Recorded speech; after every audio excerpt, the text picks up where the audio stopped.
Welcome to our channel. నమస్కారం. TDP senior నాయకులు కంచర్ల విజయభాస్కర్ గారు. టీడీపీతో ఆయనకున్న అనుబంధం ఏంటి? అన్న నందమూరి తారక రామారావు గారితో ఆయన ప్రయాణం ఎలా ఉండేది? పార్టీ పెట్టకముందే రామారావు గారితో పరిచయం ఉందా? పెట్టినాకే పార్టీలో చేరారా? తెలుసుకునే ప్రయత్నం చేద్దాం. విశ్లేషించడానికి ఆయనే మనతో పాటు ఉన్నారు. కంచర్ల విజయభాస్కర్ గారు. నెల్లూరు, ఉమ్మడి నెల్లూరు జిల్లాలో ప్రముఖ తెలుగుదేశం పార్టీ నాయకులు. వారిని మన విశేషాలు తెలుసుకునే ప్రయత్నం చేద్దాం.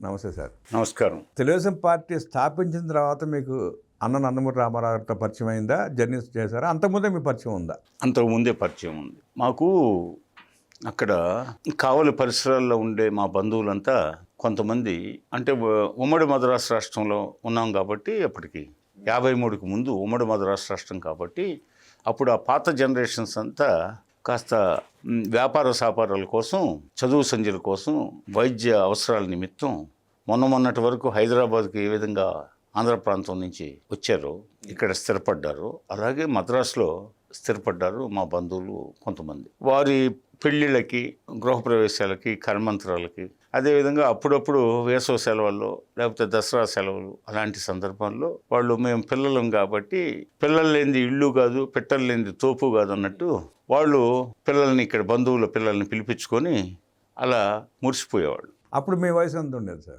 అప్పుడు 13-14 సంవత్సరాలు, 12 సంవత్సరంలో నేను మద్రాసు వెళ్ళాను. 13-14 సంవత్సరాలు ఉండొచ్చు. బాగా కొంచెం బంధువులు దగ్గరికి రాకపోకలు. అప్పుడు పెద్దలతోటి కలిసి వెళ్ళాం. మాకు ఇంకా అక్కడ ఆడుకునేవాళ్ళం, పిల్లలందరం కలిసి, వాళ్ళ పిల్లలు మేమంతా కలిసి ఆడుకుంటుండేవాళ్ళం. ఎక్కడికి వెళ్ళేవాళ్ళం అంటే బీచ్కి వెళ్ళేవాళ్ళం. ఆ బీచ్ దగ్గర ఇసుక ఉంది కాబట్టి ఇసుక తిన్నెల్లో పిచ్చుకు గూళ్ళు కట్టుకోవడం, మెరీనా బీచ్లో అలల దగ్గరికి పోయేసి కాళ్ళు పెట్టడం, అలలు మమ్మల్ని తాకినప్పుడు పరుగులు తీయడం, ఇలా సముద్రంలో స్నానం చేయడం, అలలు ఎక్కడ లాక్కుపోతాయని మళ్ళీ భయం ఉండేది. మళ్ళీ అక్కడే బ్యాడ్మింటన్ ఇలాంటి కబడ్డీ ఇలాంటి ఆడుకుంటూ, అదేవిధంగా ఆ అలల తాకిడికి ఆ యొక్క ఇసుక కాంక్రీట్ లాగా అవుతుంది, గట్టిపడుతుంది. అక్కడ సైకిళ్ళు తొక్కడం, ఇట్లా ఆనందిస్తూ కేరింతలు కొడుతున్న వయసు అది. ఆ సందర్భంగా తర్వాత మేము తెలుగు సినిమాలు, అట్లాగే వాణిమహల్ అని ఉంది పాండీ బజార్ దగ్గరలో, టీ నగర్. ఆ వాణిమహల్లో నాటక ప్రదర్శనలు ఎక్కువగా ఉండి నాటకాలు తిలకించడం, అదేవిధంగా సినిమాలు చాలా హిందీ, ఇంగ్లీషు, హాలీవుడ్ సినిమాలు, తెలుగు సినిమాలు చూడడం, కొన్ని తమిళ సినిమాలు కూడా చూస్తుండేవాళ్ళం. అర్థమైనా అర్థం కాకపోయినా పోతుండేవాళ్ళం. ఈ పరిస్థితుల్లో తర్వాత స్టూడియోలు చూడాలి, షూటింగ్లు ఎలా ఉంటాయో చూడాలి. అట్లాగే మంచి తినుబండారాలు ఉండే షాపుకు పోయి తినాలి. అదేవిధంగా మంచి భోజనం మధ్యలో అప్పుడప్పుడు బయటకు వచ్చినప్పుడు బంధువుల ఇళ్ళ దగ్గర నుంచి మధ్యలో భోజనాలు చేయడం, టిఫిన్లు చేయడం. రామారావు పరిచయం ఉందా? అప్పుడే ఆ సందర్భంగానే స్టూడియోలోకి పోవడం. ఇట్లా జరిగినప్పుడు రామారావు గారిని చూడాలని కోరిక ఉండేది. రామారావు గారిని చూడడానికి వెళ్ళడం అట్లా జరిగింది. ప్రతిసారి వచ్చినప్పుడల్లా రామారావు గారి దగ్గరికి. కొన్నాళ్ళ తర్వాత ఆయన డైరీలో నా అడ్రస్ రాసుకున్నాడు, నా వివరాలన్నీ తెలుసుకున్న తర్వాత నేను కొంచెం చనువు ఏర్పడిన తర్వాత ఆయనతో, సార్ మీరు పార్టీ పెట్టకూడదా అనేవాడిని. ఏంటి మళ్ళా చెప్పు అనేవాడు.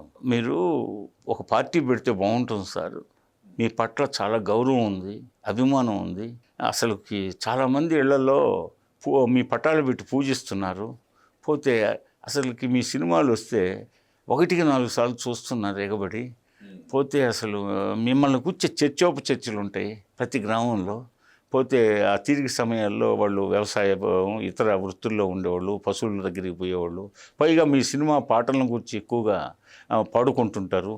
పైగా మీరు కొన్ని సినిమాల్లో జైలు నుంచి రిలీజ్ అయ్యి వస్తుంటే ఆయన ఆ నడకని వర్ణించుకుంటా, అదేవిధంగా ఆయన కృష్ణ పాండవీయంలో ఆ దుర్యోధనుని గురించి చెప్పుకుంటా, అదేవిధంగా శ్రీకృష్ణ సీతారామ కళ్యాణంలో ఆ రావణాసురుడు పాత్రను గురించి చెప్పుకుంటా, అట్లాగే శ్రీరామచంద్రుడిగా ఆయన అభినయాన్ని గురించి చెప్పుకుంటూ, కృష్ణ పాత్రలో ఆయన లీనమైన విధానాన్ని గురించి చెప్పుకుంటూ, అదేవిధంగా దుర్యోధనుడి యొక్క రాజసాన్ని, ఆ యొక్క ప్రదర్శన, భీష్ముడిగా ఆయన చేసిన క్యారెక్టరు, అదేవిధంగా శివుడిగా ఆయన దక్షయజ్ఞంలో ప్రదర్శించినటువంటి ఆ శివతాండవం, ఇవన్నీ నేను ఆయన దగ్గర చెప్తూ ఉంటే డైరీలో ఉన్న పేరు, చిరునామా ఇవన్నీ రాసుకున్నాడు. సరే, తర్వాత అప్పుడప్పుడు మద్రాసు వచ్చినప్పుడు కలుస్తుండే అనేవాడు. సరే, నేను ఇంకా మద్రాసు బంధుమిత్రులు ఆహ్వానం మేరకు పోయినప్పుడు వెళ్ళి కలిసేవాడిని. ఒక్కోసారి ఆయన అవుట్డోర్ షూటింగ్లో ఉంటే కలిసేవాళ్ళం కాదు. ఇండోర్ షూటింగ్లు పోతే ఇంటి దగ్గర, అంటే అది బజుల్లా రోడ్డు, ఆ టీ నగర్ దగ్గరలో ఉంటుంది, పాండీ బజార్ దగ్గరలో. అలా ఆయన కలవడం జరుగుతుండేది. సరే, కొంతకాలం గడిచింది.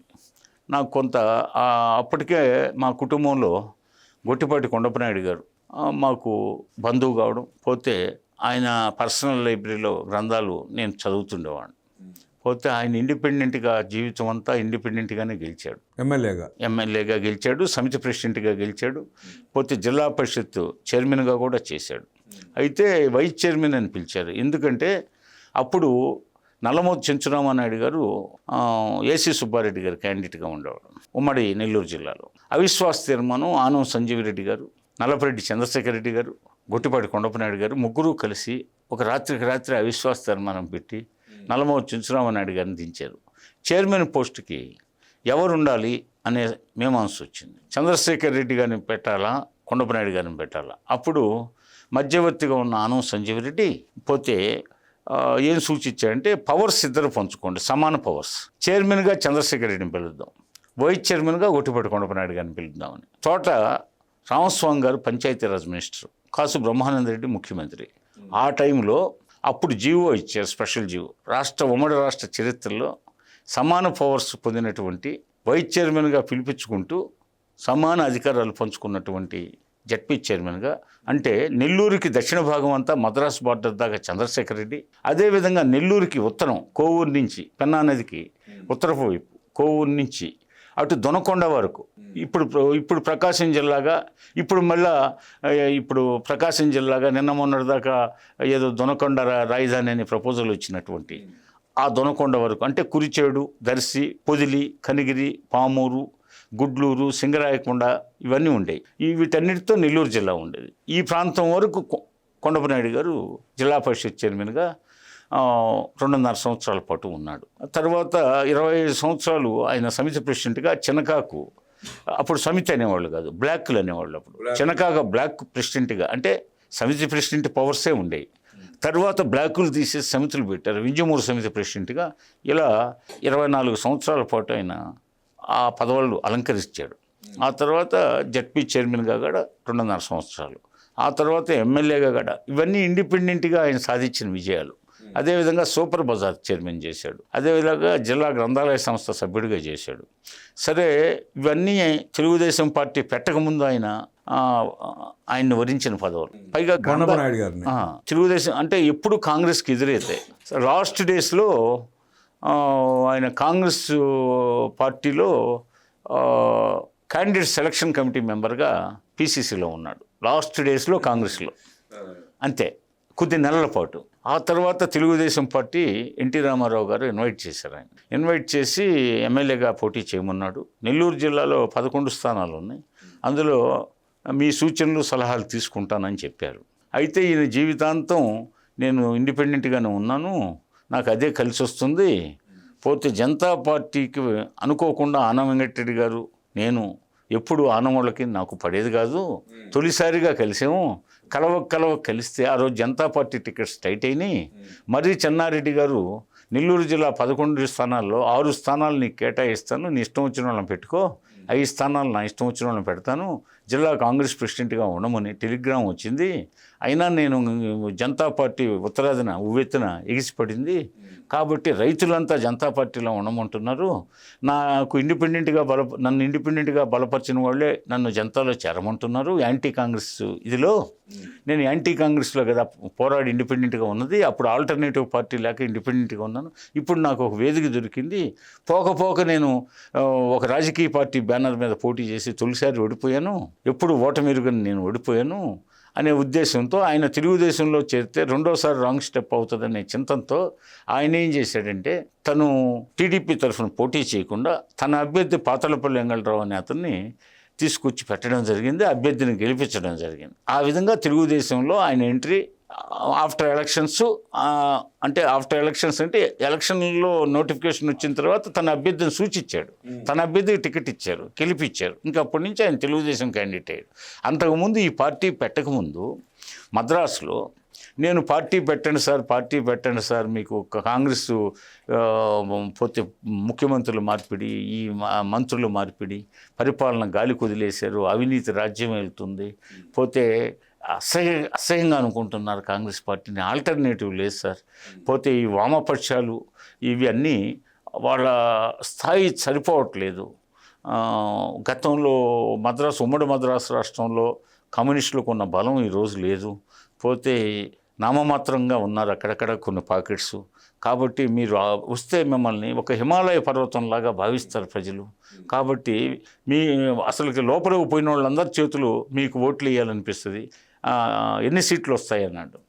294లో మోర్ దాన్ 200 సీట్స్ వస్తాయి సార్ మీకు అని చెప్పేవాడు. ఇలా 4-5 దఫాలు కలిసినప్పుడు చెప్పాను. ఆయన నవ్వి ఇట్లా భుజం తట్టేవాడు.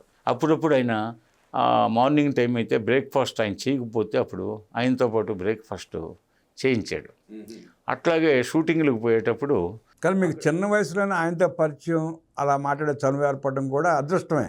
అది అవును నిజంగా నేను ఏమి ఆశించి కాదు, అసలు ఏం తెలియదు. బాలవాక్కు బ్రహ్మవాక్కు అంటారు కదా, పరిశుద్ధాత్మ కలిగిన యువకుడు అని ఆయన అనేక సార్లు అన్నాడు. పరిశుద్ధాత్మ కలిగిన యువకుడు అని అన్నారు. మీరు స్ఫురద్రూపులు అని గడు అనేవాడు.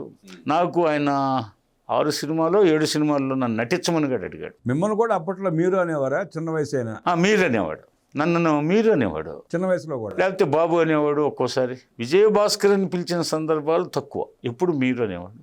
పోతే అనేక సార్లు ముఖ్యమంత్రి అయ్యాక కూడా సోఫాలో నేను తక్కువ, నాకేమీ కోరికలు లేవు. పోతే నేను ఏదో పెద్ద కాంగ్రెస్ని తుదముట్టించాల, అది నా ఆశయం. అందుకని లేత వయసులో టీనేజ్లోనే నేను ఆయన్ని పార్టీ పెట్టమని సొదబెడుతుండేవాడిని. నవ్వి భుజం తడుతుండేవాడు, షూటింగ్ పోదాం అనేవాడు. అలా స్టూడియోల దగ్గరికి పోయి కాసేపు ఉండి వచ్చేవాళ్ళం. పోగానే జ్యూసు పాలు ఇవ్వమనేవాడు. లంచ్ టైంలో ఇట్లా నేను ఆయనతో మొత్తం 4 సార్లు ఏమో భోజనం చేశాను, 6-7 సార్లు టిఫిన్ చేశాను, జ్యూసులు టీలు చాలాసార్లు తాగాను. ఇవన్నీ ఆయన పార్టీ పెట్టకముందు. తర్వాత ఒకరోజు టెలిగ్రామ్ ఇచ్చాడు, నేను లేను, ఢిల్లీలో సివిల్ సర్వీస్ చేయడానికి నేను ప్రిపరేషన్కి వెళ్తే మా నాన్న నాకు ఫోన్ చేశాడు. అప్పుడు నాకు రూమ్ దొరకలేదు. కరోల్బాగ్ సెంటర్లో ఫస్ట్ హోటల్ అని ఒక హోటల్, అది ఇప్పుడు ఉందో లేదో తెలియదు. అప్పుడు రూమ్ దొరకలేదు. పిల్లవాడిని, నాకేం తెలియదు. సరే తెలుగోళ్ళ కోసం వెతుకుతున్నాను, నా సహచరుల కోసం.